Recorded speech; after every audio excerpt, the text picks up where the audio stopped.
और अब बात करते हैं पश्चिम बंगाल की। पश्चिम बंगाल का महासंग्राम, सत्ता का महासंग्राम अपने अहम मोड़ पर है। 29 अप्रैल की वोटिंग तय करेगी कि बंगाल में कमल खिलेगा या दीदी का जादू चलेगा। एक तरफ ममता बनर्जी का मजबूत किला, दूसरी तरफ बीजेपी की आक्रामक चुनौती, बीच में कांग्रेस और लेफ्ट जैसी पार्टियों की सियासत और सबसे ऊपर जनता का साइलेंट मूड। पहले चरण की भारी वोटिंग ने संकेत दे दिए हैं कि इस बार मुकाबला सबसे बड़ा है। हर सीट पर कांटे की टक्कर है। 4 मई को जब नतीजे आएंगे तो सिर्फ सरकार नहीं बनेगी, बल्कि तय होगा बंगाल की राजनीति की दिशा क्या होने वाली है और देश में जाएगा एक अलग सियासी संदेश। ये रिपोर्ट देखिए।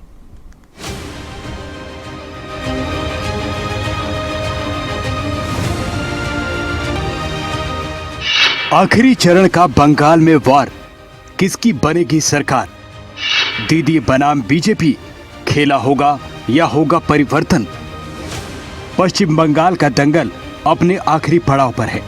सियासी घमासान अपनी चरम पर। आरोप, पलटवार और वादों की बारिश के बीच सिर्फ एक बड़ा सवाल, पश्चिम बंगाल में सरकार बदलेगी या ममता का किला फिर मजबूत रहेगा?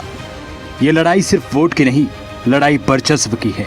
भ्रष्टाचार के आरोप, हिंसा के दाग, 90 लाख वोटरों के नाम हटने का विवाद, जिसने इस चुनाव को करो या मरो की जंग बना दिया है। नई क्रांति की बेला है। ये क्रांति आपके एक वोट से होगी। इसलिए मैं बंगाल की जनता से करबद्ध प्रार्थना करता हूं, आप हमें वोट रूपी आशीर्वाद दीजिए। हम मिलकर बंगाल को अनेक कष्टों से आजादी दिलाएंगे। और देश में दो विचारधाराओं के बीच में लड़ाई हो रही है। एक तरफ कांग्रेस पार्टी संविधान, एकता और भाईचारा, और दूसरी तरफ बीजेपी, आरएसएस, नफरत, हिंसा और अहंकार। इन दोनों के बीच में लड़ाई हो रही है।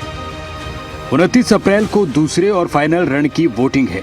जनता खामोश है, लेकिन पहले चरण की भारी वोटिंग ने संकेत दिया है इस बार मौन क्रांति होने वाली है।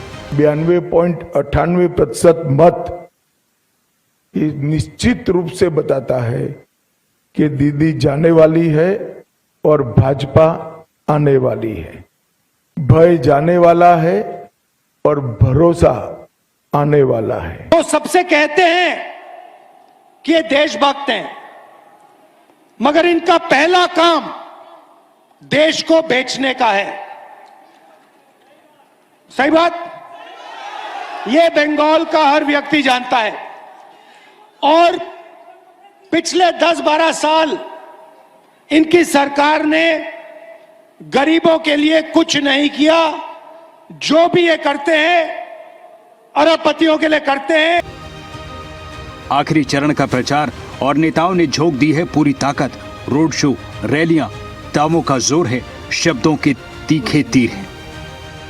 बंगाल में टीएमसी के शासन में 30 लाख नौजवान बेरोजगार हुआ है, उद्योग बंद हुए हैं, क्योंकि टीएमसी का मतलब है terror, mafia raj and corruption. Bengal इस भाव के साथ 23 अप्रैल को बंगाल के अंदर पहले चरण का मतदान हुआ है।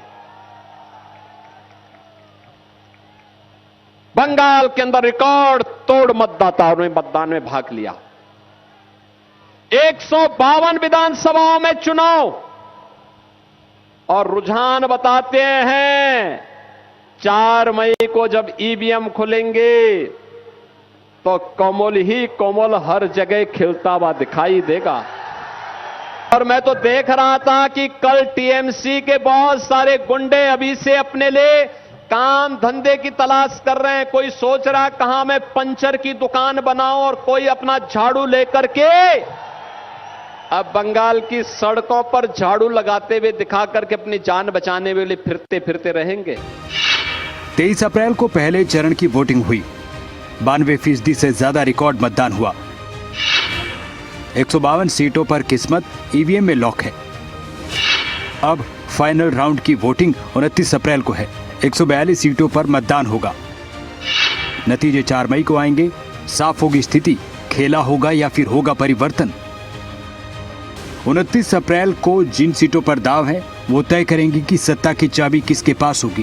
क्या अल्पसंख्यक वोट बैंक टीएमसी की ढाल बनेगा या फिर इस बार एंटी इनकम्बेंसी की लहर में सब बह जाएगा। हर गली में एक ही सवाल, आखिरी दांव किसका बेड़ा पार करेगा। 29 अप्रैल को उंगली पर लगने वाली स्याही 4 मई को बंगाल का भविष्य लिखेगी। क्या ममता बनर्जी चौथी बार इतिहास रचेंगी या बीजेपी बंगाल के अजय दुर्ग को ढहा देगी। नजरें टिकी हैं क्योंकि ये सिर्फ चुनाव नहीं, ये बंगाल का महासंग्राम है। ब्यूरो रिपोर्ट, खबरें अभी तक।